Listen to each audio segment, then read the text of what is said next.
great.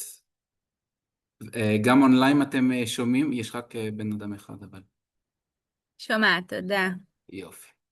Okay, so today we're going to talk about AI because there's no escaping AI now.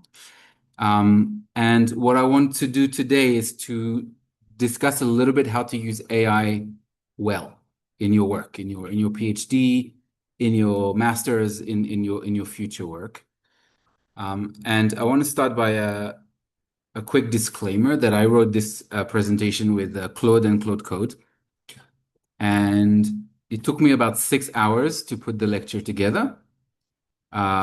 You'll see there's also some exercises. So if you have a laptop and if you had or ChatGPT, or it's not a chova, it's not compulsory, but if you have, it's good. Otherwise, you can maybe share. But you'll see there's a couple of exercises, but there's also agents. So I had to write agents for the presentation. All in all, it took about 8 versions back and forth. So it's still a lot of work, but I just want to say I don't think I could have written it without AI. It would have taken me at least 20 hours, and I don't have 20 hours. So this is, I think, a nice example of how you can use it smartly and also to be transparent about it. Okay, so what are we going to cover today? We're going to cover very, very briefly what are LLMs, what are they conceptually, and how are they different from, let's say, a search engine. We're going to talk about context engineering to make AI as useful and precise as possible. We're going to talk a little bit about the different options that exist, standard chat boxes like, Claude.ai, ChatGPT, deep research tools, agents, Claude Code. I don't know. Actually, how many of you, I'm not going to ask how many of you use AI because I assume everyone. Does anyone not use AI at all? Like never open ChatGPT or Claude? For work, I mean, not to check where to go for dinner, right? Does anyone use deep research tools like Cowork? Okay. Or deep research? Okay. What about agents? Agentic AI. Anyone developed agents and used them? Anyone knows what they are? A little bit. What about Claude Code? Anyone use Code? No. Okay. So I'm not going to say that after 1 hour, 1.5 hours, you'll know how to use these, but at least you'll know a little bit what they are and when they can be useful, and then you can learn those. I also want to talk about risks, ethics, and governance around AI because in research is really, really important, and maybe help you a little bit decide how you can incorporate AI in your work. So that's overall, bigadol, the content of the course. So this is, of course, really important today because you are starting your scientific careers or continuing your careers when AI is completely reshaping how research is conducted, how it's written, how it's reviewed. And if you use well, it's an incredible tool. It can save you a lot of time, but not just that, it can help you generate new idea, work in new ways that you didn't even know were possible. If you don't use it well, it can be a complete disaster because mistakes with AI can have real consequences. People have lost their jobs because of fake references, of hallucinated references, of things that looked great but actually didn't really stand to scrutiny. So avoiding these mistakes is really, really important. And the tools are changing so fast. What I'm telling you now is probably going to be irrelevant in 3 months. So I'm trying to not focus on specific tools, but more on approaches so that it remains relevant. And it's becoming more and more part of the normal scientific work because, journals, funders, when you apply for grants, all have AI policies. So you need to know what is acceptable and what is not acceptable. So the session is not about whether you should use AI or not. I think this is maybe what we would have talked about a year ago. We've moved on. It's about how to use it well. So let's begin with what is actually an LLM. And that's, if you understand this, it will teach you a lot about what are the limitations as well. Basically, an LLM is a prediction tool. It is trained, it takes a lot of data. It's like a very, very fancy regression model, a statistical model that takes an amount of data that we cannot even imagine, billions of documents, not just text, images, video, sound, whatever it can get its hands on, and it looks for patterns in these huge amounts of data to make prediction. Okay, to make prediction about what comes next, about the next sequence. So it's very, very different from, let's say, a search engine, because when you ask an LLM something, it's not really looking in its very, very basic function. It's not really looking for the answer in retrieving the answer from existing data. It basically generates a plausible response based on the patterns that it studied, learning from a huge, huge learning data set. Okay, so it's really, really different. This is already telling you a little bit why you see things like hallucinations. And by the way, this is changing, and now most of the tools do a mixture of retrieving information and generating information. But at its very core, large language models generate, it's like making a guess, a very, very educated guess based on tons of information that exists. Um, Most of the engines are trained on a closed data set, meaning it's not really accessing real-time data online to give you answer. It bases its answer of what it's been trained on. And it gets more and more updated. And now it's again, even in the last 6 months to 12 months, it's changed. It's becoming much more real time. But it is limited, meaning it may not have access to something that happened yesterday, for example, unless you specifically ask it to go and look for up-to-date information. And it really has no limitations in the type of information it can look at. Text, images, audio, videos, documents. And this is really, really important when it comes to using AI in science, because we're not limited by a particular media, and you'll see how we can use that.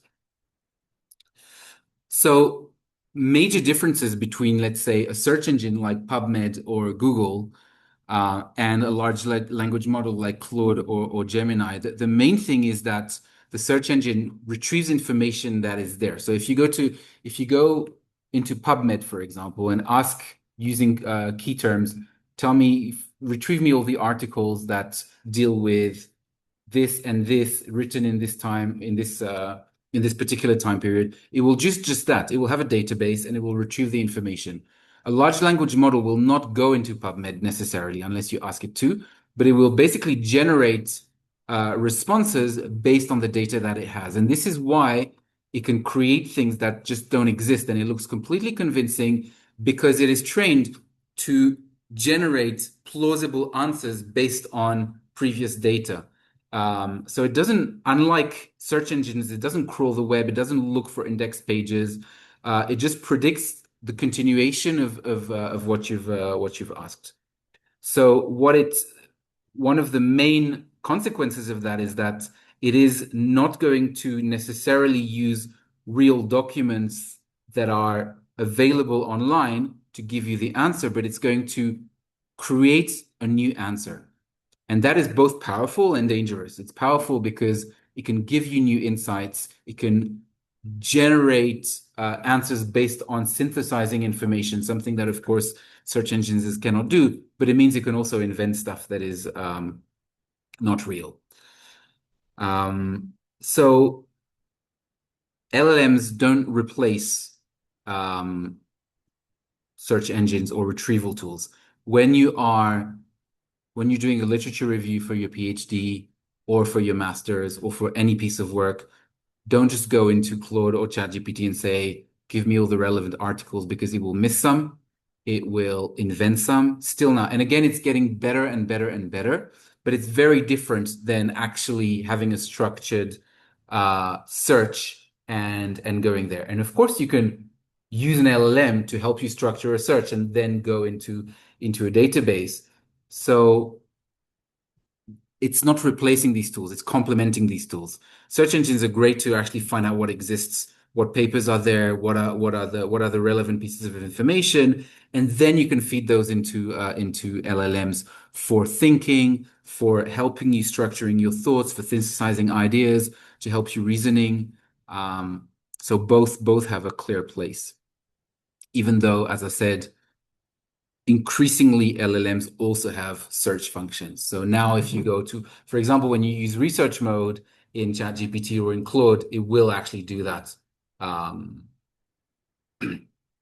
so this is a little bit this kind of gives you a hint of why you can have citation fabrication and hallucinations, because the model is not just looking things up, but it is predicting information. So you can create things that look very realistic and very good. And if you don't know the topic, or if you don't double check, you'll because the LLMs don't necessarily have an internal check, even though that's also changing. They're becoming more critical of their own answers.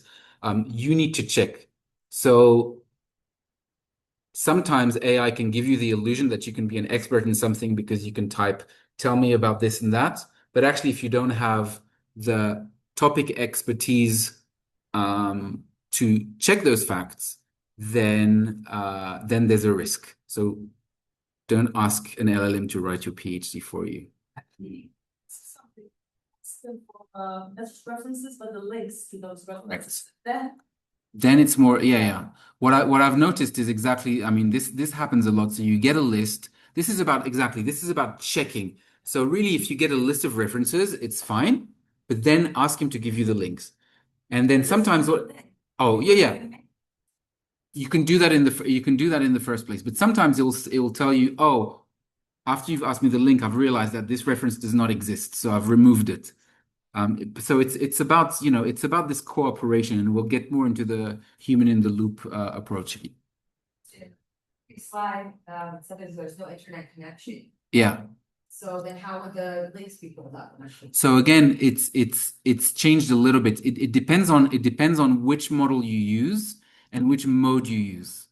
Okay, because the model is trained on basically a version of the internet that stops at a particular date, and it can access that, but it cannot necessarily access specific databases unless you go into a mode and then specifically ask the LLM to check that particular database. Sometimes it will tell you, I cannot do that, and then you have to do it manually. But then we'll see what we can do and how we can overcome that. But the bottom line is, don't take, especially queries that require checking up-to-date data sets like references. Don't take the result at face value. Double check, ask for the links, and make sure that it's correct, because having fake references in your dissertation is basically is going to be a problem. Put it that way. Same thing with numerical claims and statistics, by the way. It can sometimes predict. There's errors that creep in. I don't understand why necessarily, but it happens. It happens a lot. Like, for example, I'll give you a very simple example. I recently was writing guidelines for a new vaccine, a vaccine that has 21 serotypes of pneumococcal disease into the vaccine. And I was a bit lazy, so I didn't want to look it up. I just asked Claude, give me the list of the 21 serotypes that are in this vaccine. And it said, sure, no problem. I mean, this is the thing, it always gives you an answer. And it says, here's the list of the 21 serotypes. And there were 28. And if you're not careful, not only with the 28, but there were some of them were wrong. I mean, it was a mess. And this was like a week ago, so it's not a same thing. We did actually an exercise. Actually, Salam was there when we asked to give us to do a particular very simple statistical analysis based on a data set that we gave it, and it got it wrong. It somehow miscounted one cell. If you're not careful, very easy to then just copy and paste so double check the outputs when it comes to data or when it comes to specific databases. So LLMs are very good. Like you'll see, I'm thinking more and more about AI as a person, meaning they have good things and have less good things, like all of us have. They're very good at things like drafting and restructuring tests, very good at summarizing and synthesizing very large amounts of information. And even there's issues. For example, what the people that really, really dig into LLMs have noticed that if you give it a very long document, it reads the beginning and the end more carefully than the middle, which is similar to humans, by the way. If you read a long documents, the middle is a bit of a blur. You read the conclusion because it's trained on human data. So it's also not perfect. It's very good for brainstorming and exploring ideas, to explain complex concepts in plain language. Very good if you use code, if you use Python, if you use R, it can help you write the code, debug the code. It's very good at that. It's less good at consistently retrieving reliable information. It may not be completely up to date. It has issues with some complex analysis, and it does not replace your expertise. Also, it's you have to be careful, especially with Claude or stacks that actually access your files online. It can access a lot of your personal data on your computer. So if you give it that permission, so you need to be careful. On the other hand, it does not have access to it unless you specifically ask him to. So it's going to be limited in the context that it has about your particular work, your particular research, unless you feed it to it. Where's the information? Oh, yeah. We'll come to that in a second. There's different options. There's a lot of options, actually. I mean, these are probably the three most commonly used. There's also Perplexity. There's quite a few others. I'm not here to debate if Claude is better than ChatGPT. What I would say as a tip, and again, I want to give you practical tips here. If you can get subscriptions to all of them, that's the best option because they're different and they think differently. And a great tool is to work with one of them to generate something and then give it to another one to give you feedback. Because it's like working with different people. It's like, you're speaking to a friend or to a colleague, and then you kind of bounce it off someone else. It's exactly like that. And it's really, really helpful. So I would say use multiple LLMs on the same questions to compare outputs. It's also interesting to see if you get wildly different answers, because that tells you something about the project. But generally, it's literally like different people, and some of them are good. Like Gemini is really good for things like diagrams and images. Claude is really bad for that, but Claude is really good for code, and it also has the Claude Code option, which is fantastic. So again, play with all of them, see which ones you prefer, but don't stick to one necessarily. Okay. I want to talk a little bit about general versus narrow language models, because for research, it's really helpful to sometimes narrow the scopes of LLM. And basically, LLM are the things that you all use to Claude, GPT, Gemini, etc. They're trained on very, very broad, like basically the whole of the internet is their training data set, right? So they get access to all kinds of stuff. What does it mean? It means that they know a little bit about everything, but if you really need to go in depth about something, they may not necessarily have the exact data. So, for example, if you want to talk about, I don't know. So I'm a vaccine epidemiologist. If you want to talk about vaccine epidemiology in generic terms, you can have a great conversation with Claude or with ChatGPT. If you then want to talk about very, very specific point that are mentioned in specific papers, it may not have access to that. And then the conversation is going to become, then he's going to try and guess, because that's what they do. And then it gets a little bit wild. So that's where narrow language models are useful, because narrow language models are basically models that are trained on a much smaller data set, but much deeper on the topic. So they're very good at a very specific thing. Like think about LLMs like a family doctor, and narrow language models as a specialist, as a neurosurgeon. Okay? So they're not necessarily commercial solutions. They're bespoke solutions. You do have a few. You have things like what's the name? I don't remember, but for there's one, for example, software that it only does systematic reviews. So it's trained to specifically look at information in a particular way and have access to things like that. But the point is, when you're working with an LLM, you need exactly like a team member. You need to train it to make it efficient for you, and we're gonna see how to do that. Okay, because then you can basically make your copy of Claude or ChatGPT much more accurate for your needs. Okay, so it's fine to start with a general model, but as you progress, you want to make it more contextual. Okay, and we're going to talk about how to do this now. And this is basically called context engineering, meaning you create a context around the tool that is specific for your needs. So it's really good.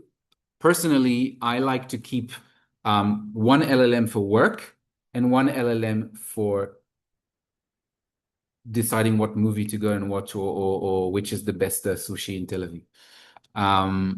Because now LLMs, this was again not the case a year ago, but now LLMs have memory. So they base their answers on their entire history of interaction with you. So if you start introducing stuff that has nothing to do with the work, it will influence the answer a little bit. So I keep those separate. In advanced interfaces, you can actually group the conversations. You can do this with code. You can do this with co-work. You can do this with different things. If you have several projects. But here, so I'm going to start with, so context engineering in very generic terms is basically structuring everything you give an LLM to get the answer that you want. And the concept is very simple. The more specific you are, the more specific the input, the more specific the output. That means the prompts are really, really important. And the background information that you give the LLM is really, really important. Okay, so if you give a vague prompt, you'll get a vague answer. If you don't give any context, you'll get a generic answer. So let's say, for example, and I'm sorry if some of this is because you all probably have different levels. Some of it might be a little bit basic, but it's useful to go through these. Let's say you have a paper and you want a summary, right? You want an abstract of a paper because you don't want to read the paper. So if you type something like summarize this paper, you'll basically get something quite generic, not particularly critical. But if you're giving it context to frame the type of answer that you want, then you'll get something that is much more suited to your needs. So if you tell him who you are, you want him to act like a critical reviewer in a specific topic. You want him to summarize the study design, the key findings, exactly what you want in the summary, and the limitations, not just the limitations mentioned in the text, but the limitations that the LLM infers from the actual text. Then you'll get a very, very different output. Okay, so when you write, think about this, and it's quite useful for research specifically to have 5 points in mind when you're asking for information. The role that you want the LLM to take, because it's different if you're doing for example, if you give it a paper, if you want an output that is more from a policy angle, from a methods angle, from an impact angle, it's going to give you a different answer. So you can specify that, okay? Give it context. What do you need this for? What exactly do you need it to do? What the format should look like. Do you want it structured? Do you want it unstructured? How long you want it?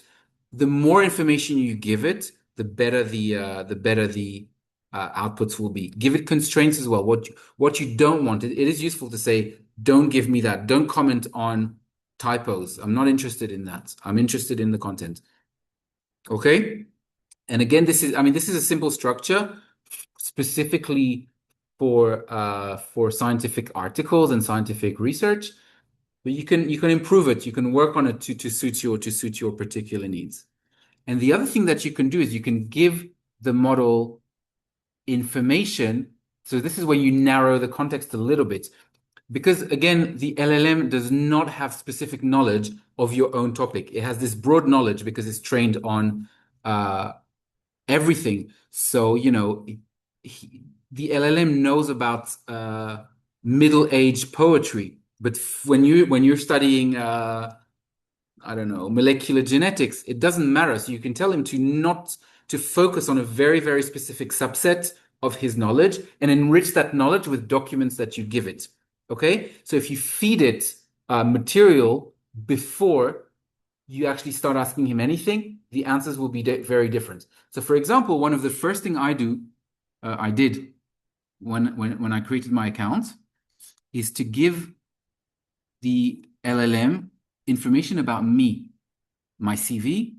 I recorded a 5-minute video. I just spoke on a video about what my research interests are, what challenges I have, what are my publications. I gave him the PDFs of all my publications, transcripts of presentations that I gave in conferences, and then I ask him to give answers based on this particular framework because that completely changes the answers that you will get. So the more you feed it, and by the way, when you do this, just put everything and say, this is information about me.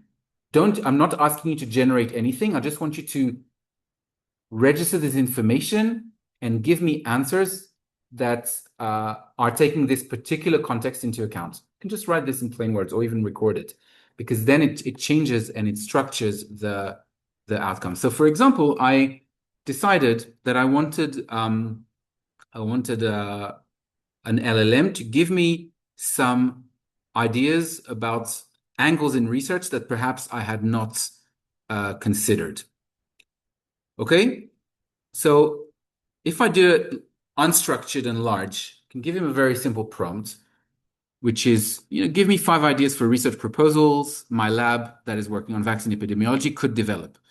So the LLM always gives you an answer, but it's very vague. It's very generic answers. Okay, it's based on what he knows about vaccines and about epidemiology. They're not bad ideas, but they're just very, very vague, right? Not necessarily connected to what I do. Like a lot of this is lab-based. I don't have a lab. I don't do wet lab research. Then I repeated that, but instead I actually uploaded my CV. I uploaded a video where I just discussed a little bit what I'm interested in. I gave him my website, and I gave him a list of all the abstracts of the 100 papers that I wrote, and then I'll ask him something much more specific. So I describe the information that I give, and then I ask, formulate 5 ideas and focus on ideas that fit the theme of my lab, are realistic and fundable. And then the output is completely different, right? It's much more focused, and it actually gives me rationale based on previous research that I did, why these are good ideas and why they build on existing ideas. And actually, this is not the actual text, but I've actually developed a completely new direction of research based on interactions like this. So it's extremely, extremely powerful, but you need to give it guidance. Okay, so this context engineering and narrowing the context is really, really important. Okay. It also says tokens, which is I'll painful with the I'll come to that. I'll come to cost and efficiency with tokens towards the end because it's really, really important. You're right. Okay, so who has I see 3 laptops. Is there three open? Do you 1, 2, 3? I have. You have. Do you want to get into groups of 2 or 3 and let's play with this a little bit? Do you want to rearrange the chairs a little bit? Sit together, and I want you to decide between you. We'll do 10 minutes maximum, and choose a topic, something from one of your research, maybe a paper, maybe an idea, and start with the vague prompt, and then just look at the answer, and then use the template that we looked at to do the same thing, and let's look at the difference. Okay, and then one of the groups will give us feedback. So do you want to spend 5 minutes doing that? Just so you get a good feeling of the difference. Doesn't matter, whichever one you want. Do you want to sit with someone maybe in a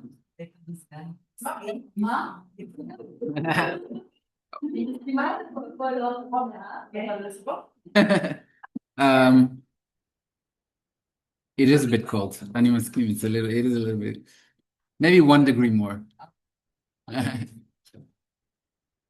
Okay. שלוש מעלות.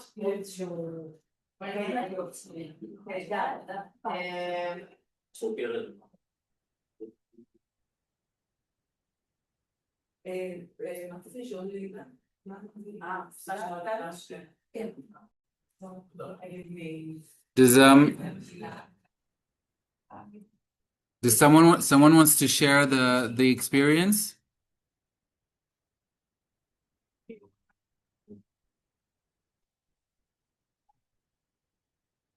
You can explain?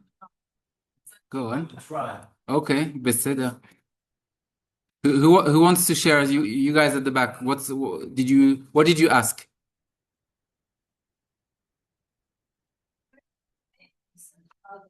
Yoga on health population. Very well. Yeah. And he gave us about the main findings about flexibility, balance, mobility, the effect of yoga in mental health, sleep quality, Okay. and on. And in the in the second breath, you told him, I am a researcher and nurse that doing my PhD about the effectiveness of yoga exercises for a period of 60 minutes daily on a periodic duration after revelation at hip replacement. Show me the recent studies from 2020 and write me references. Okay. So he will make me a table with references and at the end, the integration for your PhD project, is it good or not good to do. Okay. So you see the advantage. You also say it works. So do you want to share your experience?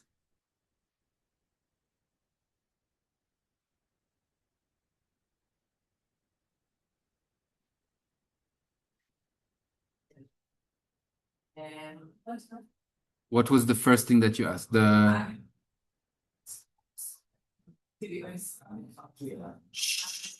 a researcher in the field of beliefs and their influence on else.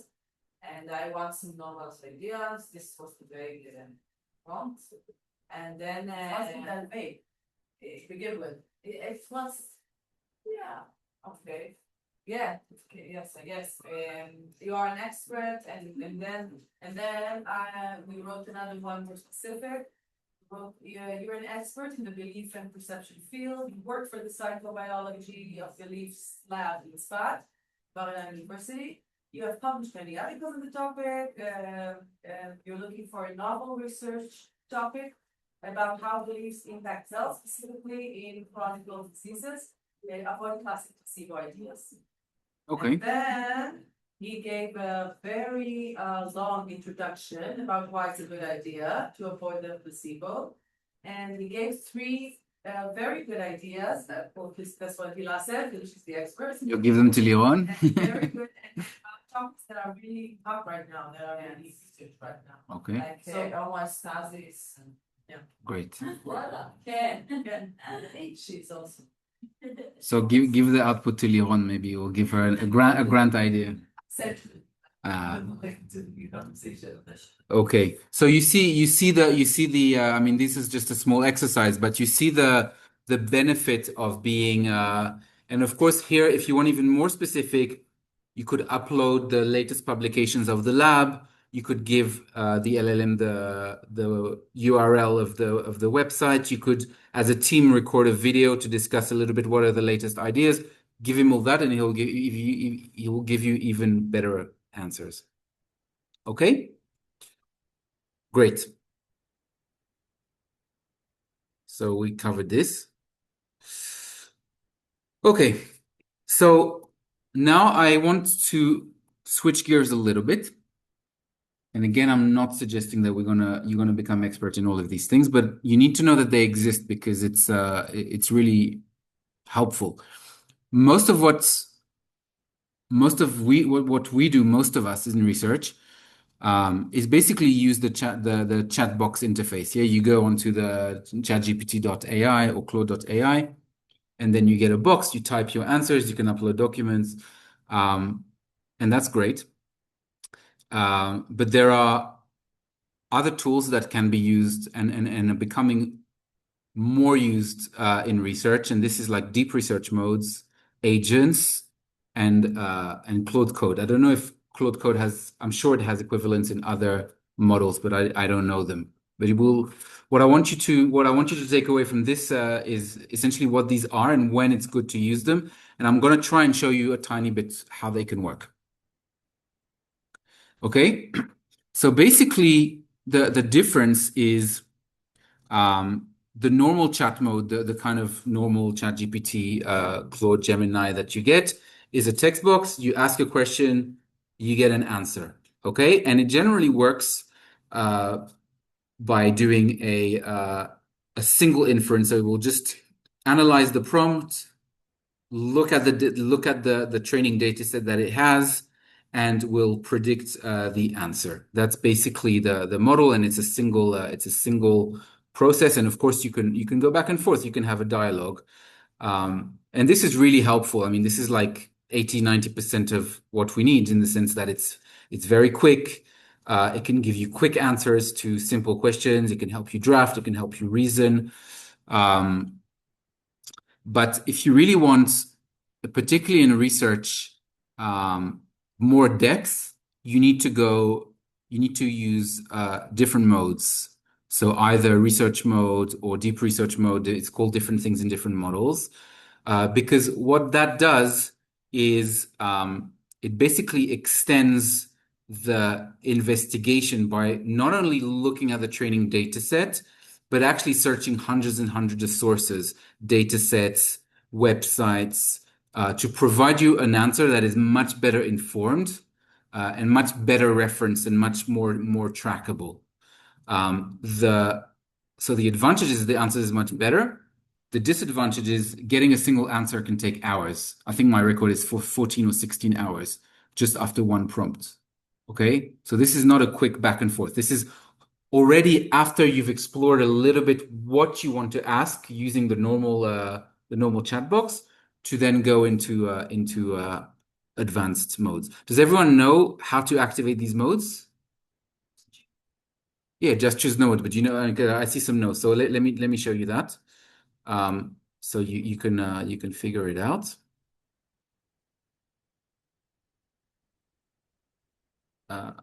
To share my screen.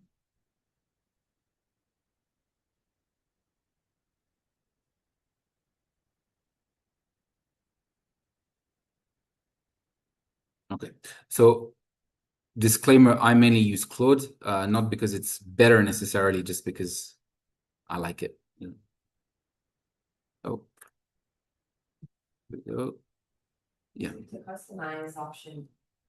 So if you're in Claude, you see the little plus here? If you click on that, that's where you add files, etc. But there's also research and web search, right? So web search is what we were talking about. It actually, if you enable that mode, the LLM doesn't just use this training data set, but it actually uses resource online. And if you use research, it then activates that research mode. Okay, that will specifically look for sources, etc. And also here, I mean, there's different models, and depending on the depth and the complexity of what you want, you can go for more intense searches, less intense, and you have this thinking mode as well. So there's a trade-off, which is time and tokens. The more complex the model, the more advanced the model you use, and whether or not you use research mode and thinking mode, etc., the more time it will take and the more expensive it will be. So you'll quickly, if you use it all the time, you'll quickly hit your limit, or you'll quickly see that you're spending a lot of money. And in ChatGPT, it's the same thing. You go in the plus, and here you have deep research and web search. Okay? So you don't have to use them all the time, but if you want answers that are evidence-based, that are structured, that are, by the way, it does not eliminate the risk of hallucination. It can still hallucinate, but it will give you references. It will give you where it got the information from, and it will give you a much better rationale. The desktop-based application like Claude Code, Cowork are different altogether. What they do is they're basically a desktop app that can directly access your files on your own computer. Okay, of course, not everything. You can specify what you want him to access and not to access. So because of that, and also it sort of has a more agent-based approach, and we'll see what an agent is in a minute. But basically, an agent can take autonomous decisions without you asking him to do it. So you tell the Claude Code how to do something, or you specify that you want to build an agent to do it, and it will build the process himself. You don't have insight into that. But it can be really useful when you want to automate tasks, when you want to update tasks, when you want to merge files, when you want to work on many different files on your own computer, edit them. So it's a completely different type of tool, but it of course has its place as well. Okay, so 3 different things.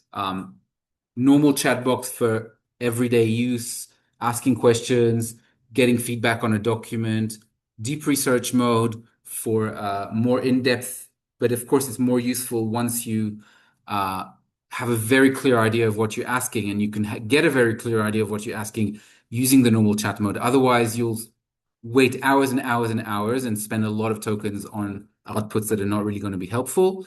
And Code or Cowork for working in a kind of automating processes in your own file. So it can be really helpful in labs if you have, I don't know, quality assurance processes, validation processes. I use it for data analysis. And the other really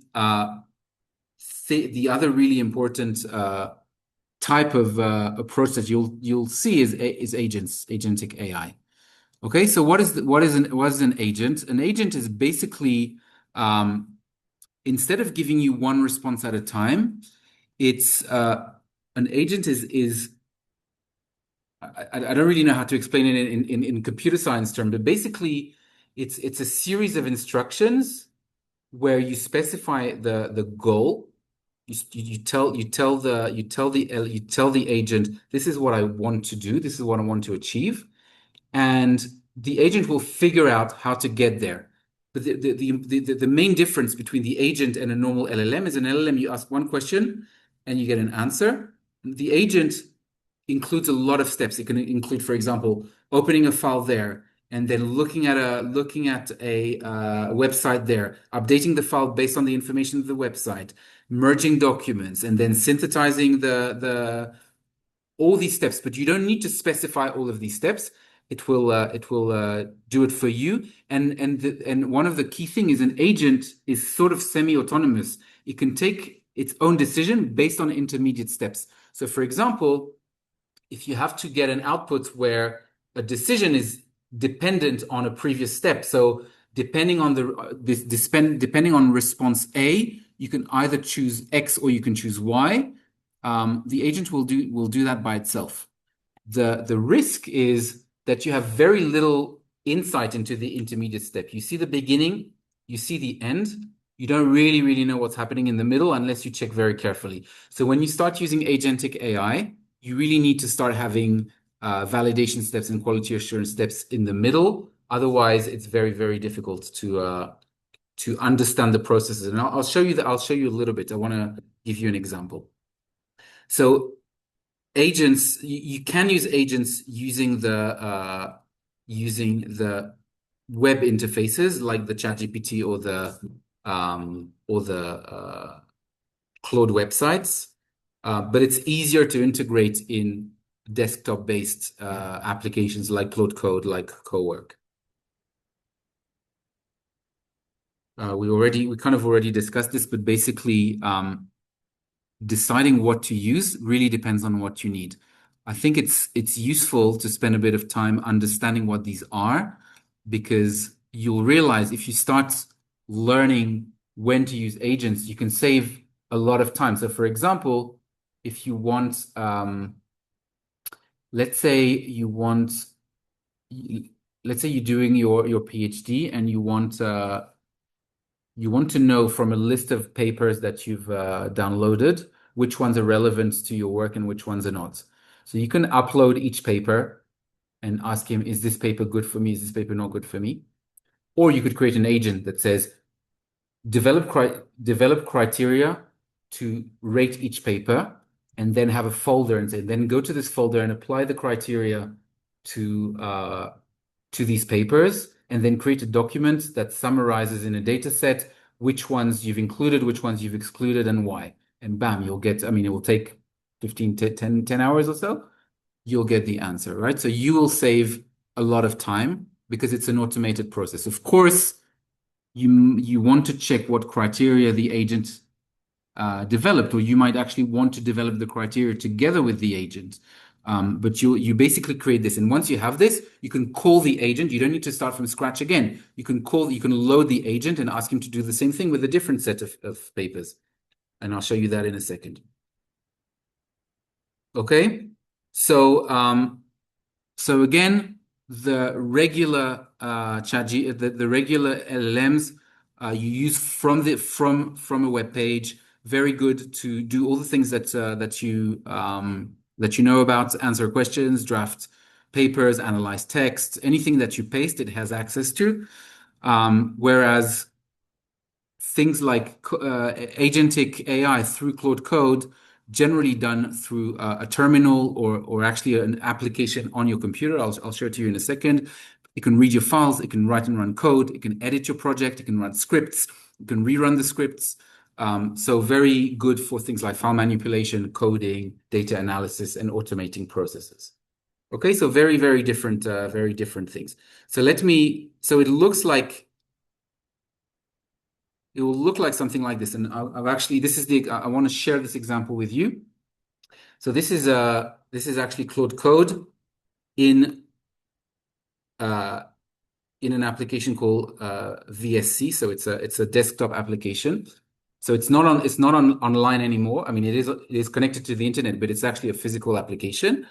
And it looks a little bit like, and I'm gonna share the screen so it can be seen as well online.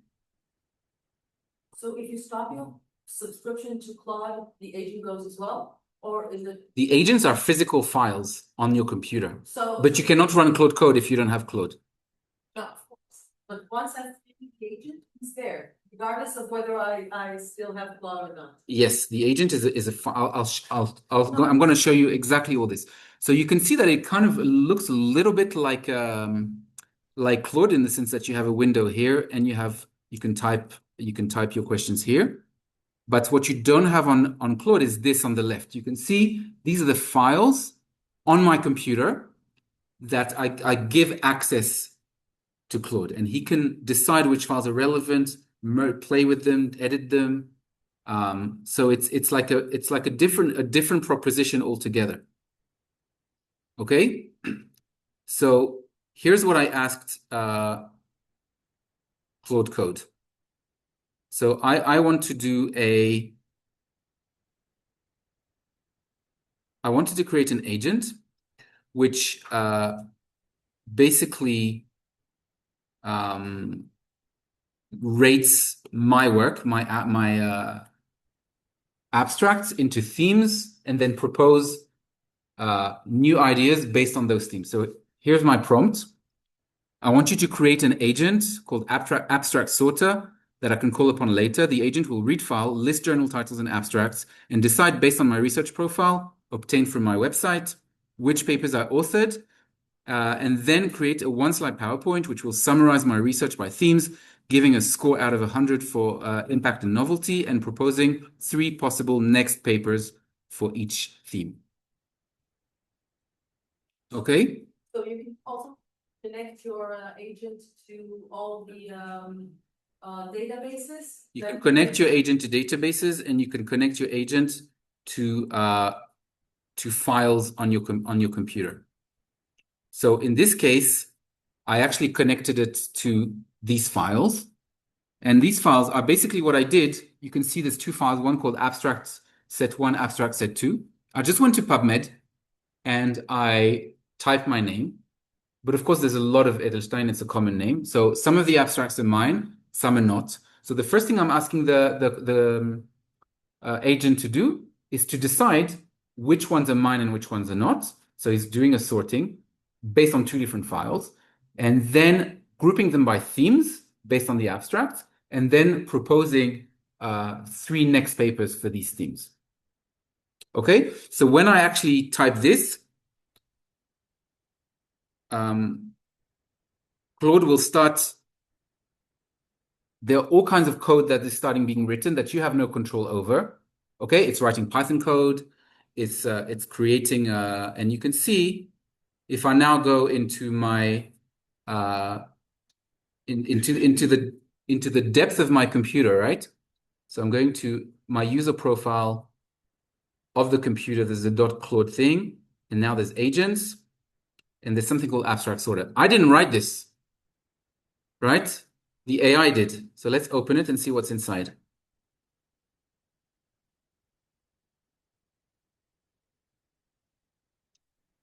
Right? So this is the file that Claude wrote. So you are abstract sorter. This is your job. This is what you do. This is how you do it. Exactly a step-by-step instructions. And then what I'm going to do, I'm going to actually run it so you can see how it runs. So let's go to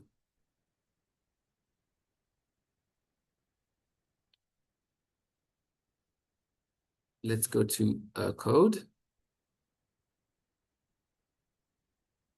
Okay, so I'm in my window. I'm going to actually run abstract sorter, which is my agent.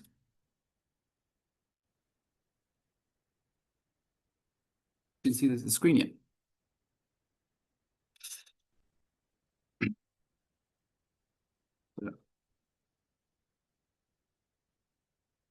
Okay. So now it's saying, you see, it's launched the agent, and it's going to be an interactive. So I'll help you sort your authored paper out of a list, summarize them. The agent needs to know which files you want. So I'll tell him to search the folder.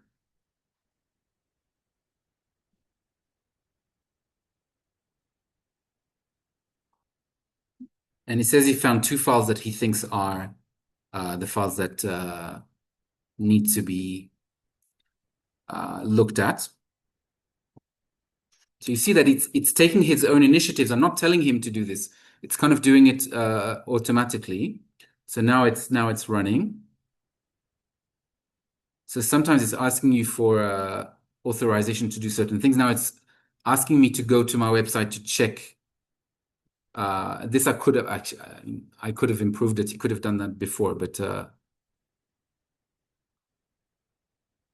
see, so he already picked up that there's 2 Michael Edelstein, one at Bar Ilan and one in Smolensk. So he knows which one is which, and he's going to exclude all the papers that are not mine.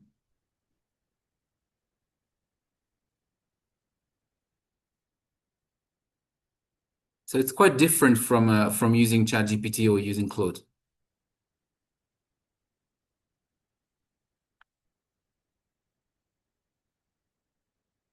And of course, let's say, for example, that I want to do this for someone else, I just tell him, okay, now here's the list. The agent is there. So you just need to, I can update my follow. I can even ask him to update the abstracts, go to PubMed and,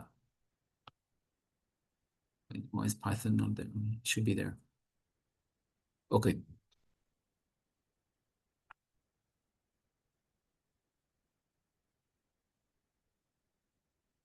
No, it's okay. We don't need to watch it doing all his work, but we'll come back to it when it's huh? It's relaxing, right? I agree. I agree. The only annoying thing is it's asking you for authorization because it won't access files on your computer without asking you authorization. So each time there's something, Search engines, the academic search engines, just you can create them. You can create the agents. unbelievably. You don't need to know a single line of coding. Then you can, if you're not happy with the results, you can ask him to correct, or you can go into the markdown file, the agent that he created, and modify the agent. But then it's better, I think it's better to ask Claude Code to say, I'm not so happy with what the agent is doing. Please change this, and that in the agent, and then he'll modify that. Okay, so now, you see now it's written all this Python code that I don't need to worry about. And now it's creating my summary slide.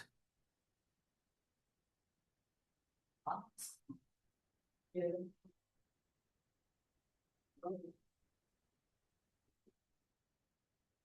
Yeah.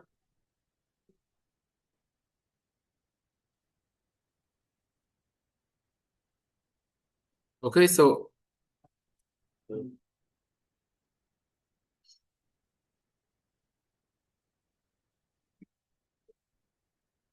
Things out, not the shooter. it's here, you see. So it's created a file called research summary as a PowerPoint. Let's see what it looks like in a sec. Now it's just checking that it's legible.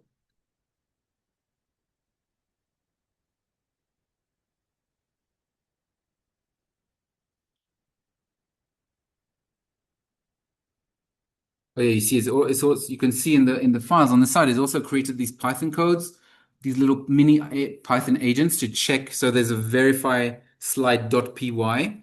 That's a Python code that checks that the slide that he produces is legible, etc., etc.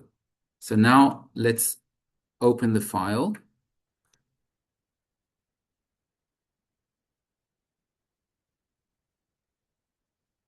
This is what we call the machine learning. No, machine learning is different altogether. What the difference between LLM and machine learning? Machine learning only uses the data that it has access to, and it basically updates its algorithms based on intermediate results. It doesn't synthesize. It doesn't create new. You are doing the algorithm. Yeah, you have control over the algorithm. It doesn't take. It doesn't take. It doesn't take initiatives like AI would. So here's the output of my agent, right? So of the 100 so there's probably 350 something 360 articles in the two files. So he's removed the ones that are not mine and then read basically all the abstracts. I didn't give the full papers because it would eat too much tokens, just the abstracts, group them into themes. So apparently my research has 4 themes: COVID-19 immunogenicity, long COVID burden, vaccine equity, and digital surveillance. And then it scored the quality of my research for each of them. I'm not so happy about that. And then propose new papers that build on the existing research. Okay? 10 minutes. Pretty cool, huh?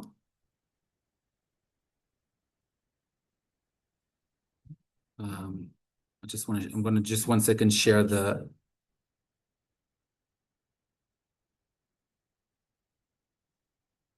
Okay, so that's the output. Oh, here we go.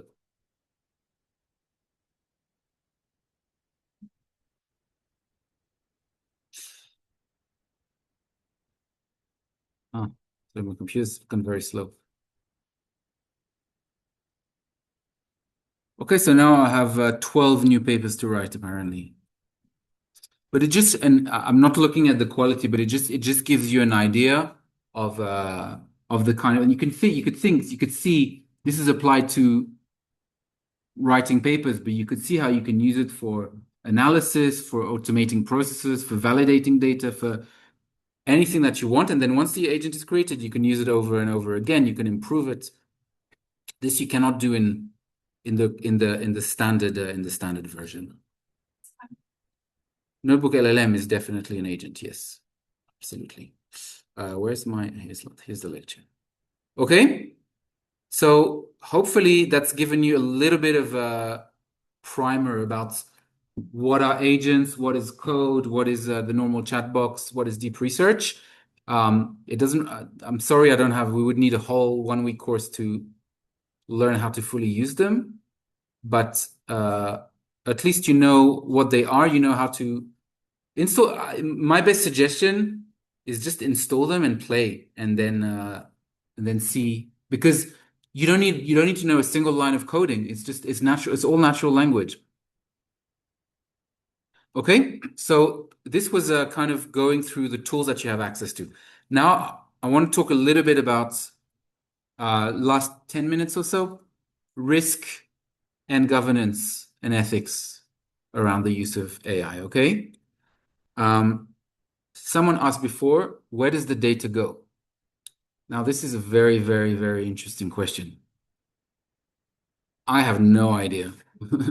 But it goes into an absolutely giant, basically, when you upload a file into an LLM, you implicitly consent for that file to be seen and used by other people. So a good rule of thumb is if there's data that you wouldn't email to a complete stranger, don't put it there. Certainly, if you work with clinical data, do not put patient details. Do not put a data set with names and Teutot and things like that, because that will end up on a server of Anthropic or OpenAI, and you absolutely are not allowed to do this, right? It's a breach of data governance. And it's not, I mean, patient data obviously is the most critical things, but also things like unpublished research data, things that are not yet published. Just think that you don't know who's going to see it, and you don't know who's going to access it through prompts. Okay, so anything that is patient data, anything that is unpublished, anything that is proprietary or has confidentiality agreements to it, do not upload it without checking very, very carefully. Okay, if you're in doubt, check with your supervisor, or check with the university as well, like the legal department in the university or the IT department, because there are increasingly rules and regulations about that. And if you want to use the data, let's say you have a data set, just remove the personal information, make it anonymous, because yeah, it's otherwise illegal in some instances, unethical in other instances. Another really important point is the ethics around using AI in your work. Okay, so there's a lot of very funny example of papers that are actually published in very fancy journals that starts with saying, sure, here's a proposed introduction to your paper, and they forgot to delete that. Okay, it happens, trust me. The paper were so you have to, I think that the really key thing here is there's two key issues. The first one is transparency. Okay, it's okay to use AI. You don't need to hide it. Okay, it's not something that where it becomes problematic is if you pass the thinking of AI for your own thinking. That is not okay.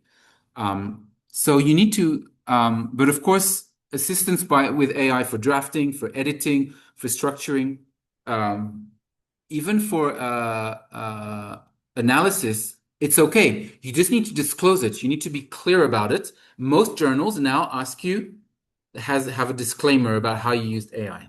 Okay, so check the policy of the journal that you're submitting.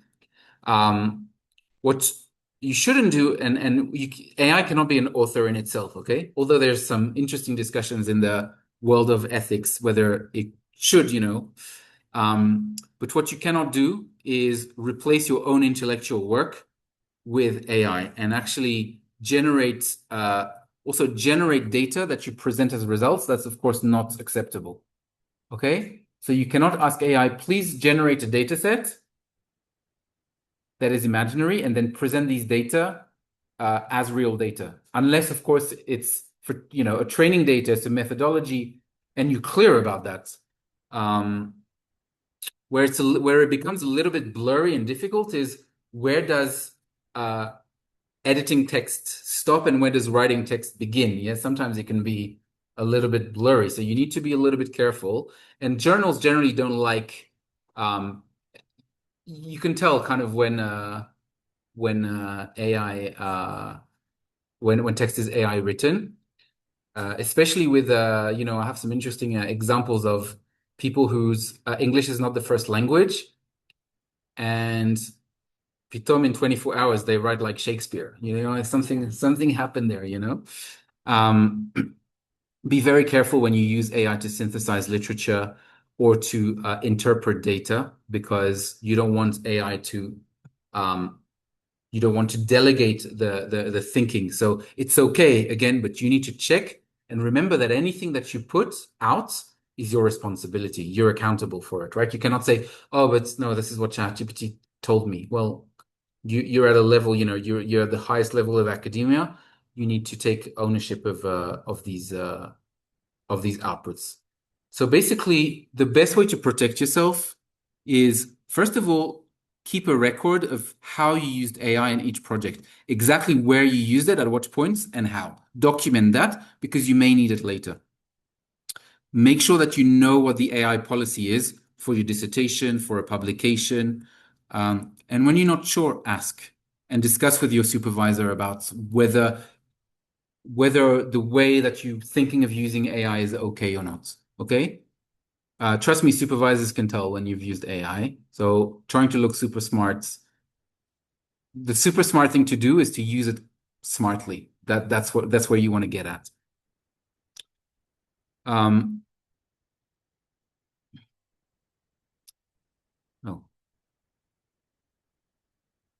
yeah. I think someone was talking about tokens before. Choosing the right model is also very important because, like we've seen in Claude, there's all these different models. You can choose: do you want to use Haiku? Do you want to use Opus? Do you want to use Fable? Or you can't use Fable at the moment. The bottom line is there's different models that can do different things with increasing levels of complexity. Of course, the more complex, the longer it takes and the more tokens it uses, meaning the more expensive it is. Okay, so don't use a space rocket model to go to buy bread in the local shop. Okay, if you want to know recommendations for restaurants, don't use deep research with the most advanced model because it'll take 2 hours to give you an answer and the answer will cost you $15. Whereas all you needed was the most basic model. So remember that LLMs basically charge by token. Every token has a cost. So long deep research costs orders of magnitude more than a basic query. So make sure that you tweak these modes depending on what you need. Sometimes it's useful to start with very light models and then build on the complexity because the most efficient thing to do is to ask very specific things where you need a lot of depth with the advanced models and very broad things with the basic models. Okay, so if you want to fix typos in a text, switch to Mini or to Haiku or to the basic models. Okay, if you want a comprehensive map of all the literature with the references, use Opus in research mode. And there's also a more sustainability angle to this, which is data centers are incredibly power hungry. Okay, so if you want to save the planet and control a little bit your carbon footprint, think about this because think that it's multiplied by hundreds and hundreds of millions of times. So it's not trivial at all. Okay, so we looked a little bit at different tools, when to use it, how to use them. And I want to finish by thinking about your future work because you're all students at the moment. Some of you, most of you will become researchers, whether it's in the private sector, whether it's in academia, it doesn't really matter. And AI will very, very much be part of your everyday life. So you have to think now about how to make it into an efficient and a meaningful part of your workflow. And the best way to think, the way I think about it, I'm not saying it's the best way, but the way I think about it is to not think about AI as an autopilot saying, this is what I want to do it, but as a co-pilot, as someone I work with, as a team member, actually. Someone that I share problems with, someone that I can discuss with, someone that sometimes I don't agree with, and I'll tell him that I don't agree. Sometimes they will have better ideas than mine. Sometimes they'll be right, sometimes they'll be wrong. But you need to have a flow where you allow this information because ultimately the outputs is yours. It's not the AI. Okay, so you're accountable for every claim. And in many ways, like I said, AIs are like humans. They're good at some things, less at others. They also get better with time, especially now. They learn from previous conversations. And if you give them, if you engineer your context well, if you build their knowledge, they will become very, very good at knowing what your needs are. The same way that if you recruit someone in your team, they get better and better at the job. It's exactly the same thing. One of the things that really concern me as a researcher about AI is this idea of black box. You've seen it a little bit with the agent. If you ask more complicated things, it becomes really, really difficult to understand the process by which the AI arrived at the answer. You don't really know what happens in the middle. You know what you ask, you know what you get. And if you're a researcher, you need to know. So when you set up the projects, you need to think about that. And you need to think about actually breaking your project into phases and starting to put checks and balances in place, right? What I call validation gates, and only continue with the AI if you're satisfied that the intermediate response is valid and gives you what you need. Because otherwise you can have compounding errors. A small error at the beginning, in the next phase, the AI takes this error and assumes it's correct, and the error becomes bigger and bigger and bigger. And if you see at the end an answer that doesn't make any sense, it becomes very difficult if you didn't do that step-by-step approach to know where the error occurred. And you can waste a lot of time finding where the error is. You also need to demonstrate reproducibility. When you have projects that are reviewed, the reviewers will ask you, how did you use AI? And can you explain it? Do you actually understand what the AI did? Because if you don't, it's a problem. You kind of lose control over your project. Okay, so don't progress or don't submit or act on AI outputs that you don't understand, that you haven't fully read, that you haven't verified. Otherwise, you can end up with really, really dodgy things. And don't delegate the thinking, okay? Don't delegate the ethics. Don't delegate the interpretation. They remain yours. So one efficient way to do this is to try and split the tasks between what you can delegate to AI, okay? I think when you say, please check the typos, you don't need to worry too much about it. Generate code, clean my code, draft an outline. These are things that you can delegate. Things that are a little bit more complicated, think more about co-creation. Think about it like a partnership, like a shituf peula, where you're in the driving seat and the AI is your assistant. Okay, so things like synthesizing literature, developing methods, developing a narrative for a grant, things like that. And then there are things that really should stay with you for now, at least, which is the interpretation, ethical decisions about your research. It doesn't mean you cannot ask AI, but the decision should really, really be yours. Okay, the significance and the conclusions, you need to feel that you're fully in control. If you're not fully in control of what you found, there's a real, real risk there. Okay? And just to finish, some pitfalls to advise. So we talked about the citations. Always check the references of your final manuscript, because if you get caught with a hallucination, the paper gets rejected. there's something called dependency creep, which is basically becoming lazy and untraining your brain. And, even to write, and I'm sure we've all done it, even writing simple things, you're like, oh, I'm just going to ask Claude to do it. That's dangerous, okay? Because you can de-skill, you can become untrained thinking, and that's a problem. It's a little bit like, in a different way. No one knows how to read a map anymore. No child today knows how to read a map because there's Google Map. When, during the war, when they stopped, I live in the Haifa area. No one knew where they were going. It was a disaster because no one knew how to look at the map. Okay, so think about this. Huh? Yeah, exactly. So I'm old enough to know how to read a map. Some of you are, some of you are not. But seriously, like you're a professional. You need to know these tools because you need to also make a judgment on how the AI uses them. So don't use it to bypass your own thinking or to delegate the thinking. Be very careful giving sensitive information or patient data into a public LLM. You don't know where it's going. Be very careful. There's also another thing that's happening, and I'm starting to see it, is that AI is great, but the output kind of all look the same. And like when you've seen the 50th Claude presentation, it looks great. It's exactly the same layout, the same colors. It's a little bit boring and there's a risk of actually losing individual researchers' uniqueness.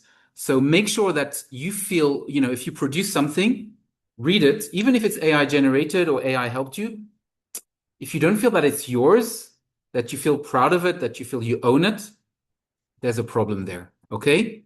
And don't lose control. It's very easy to lose control because LLMs have an answer for everything and they will take you in directions that you're not so comfortable with.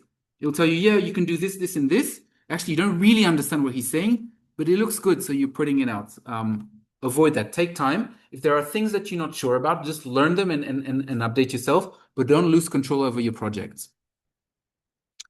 I think we're out of time, so I'm going to leave this out. But I want you to take 3 things away. The first one is just remember that LLMs fundamentally work by generating evidence, by making guesses about the answer that you want, rather than evidence-based answers. And of course, you can train it in a way that uses more evidence, but never lose sight of that because it means you need to verify the claims. Don't take what AI say as at face value. Remember that just like any statistical model, what goes in comes out. The better the quality of your input, the better the quality of your outputs. So the prompts are really important. The context is really important. The data that you feed it, if you can narrow down, you can basically build yourself an incredible assistant. Okay? And remember that you have to stay in control. You are in the loop. AI is your assistant. It's not in the driving seat. So learn to work together and learn its strengths and weaknesses and don't outsource the judgment. I'm going to stop here. It's a big topic. I wanted to keep it to an hour and a half because I already saw that some of you going in and out. But if there's any issues that you wanted addressed that we didn't talk about, we can spend 2-3 minutes discussing it. If there's anything that you hoped would have been there and wasn't there, anything that you didn't understand, no? You good? Fantastic. Thank you.